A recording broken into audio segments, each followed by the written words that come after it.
Saquon's unbelievable, man. I mean, Spags' plan for Saquon is going to be what, do you think? Well, I think that's the million-dollar question that every coach has. So I think a cool way to look at it, and this is how kind of sometimes we try to present this on the broadcast to try to just frame the elements of the game. You can spend all day talking about what makes Saquon Barkley so good and how many bodies do you want to put. You want to play high, single high safeties and heavy boxes, and you want to put a lot of bodies at the line of scrimmage. That comes with some perks. It comes with some limitations.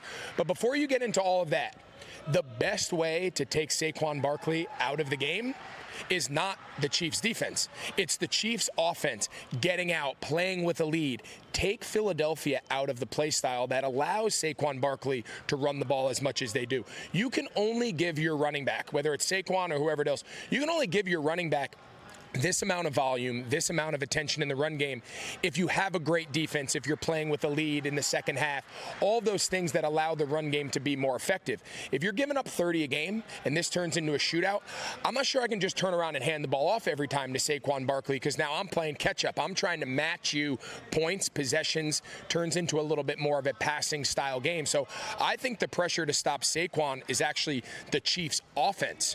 Can they get out, come out aggressive, come out fast, and put the Philadelphia Eagles in a trail, which now as time goes on, the effectiveness of a run game really goes down. Well, which is the matchup the Chiefs on offense, Andy Reid, Matt Nagy in the meeting rooms, in the film rooms, that they're saying we can take advantage of this one. Like, what do you got for me there? I think the simplest way to look at Philadelphia's defense is I think they're from all three levels, from the front. You mentioned Jalen Carter, Nolan Smith, and his kind of ascension this year.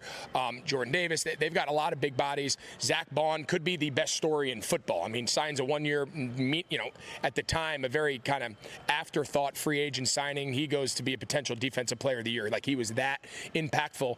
And then a secondary with two young rookies, right? So I think if there is a vulnerability, I do think there is some opportunities to take advantage of some of these soft Vic Fangio shells. They want to play bend but don't break. They want to play everything from high to low, two high safeties, and play down towards the line of scrimmage and tackle in space.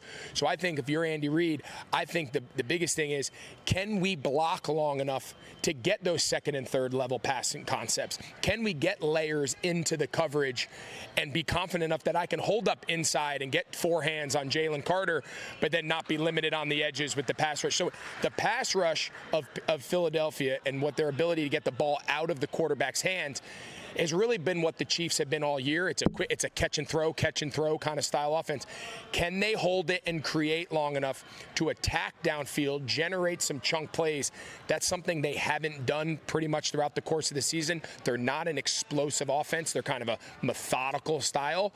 I think they've got to try to take some chances to generate some chunk plays, because I think it's going to be hard to go the long way and come away with touchdowns every time. That's really how this Vic Fangio defense is built to play. Catch the Rich Eisen Show every single day on the Roku channel, 12 to 3 Eastern, for free.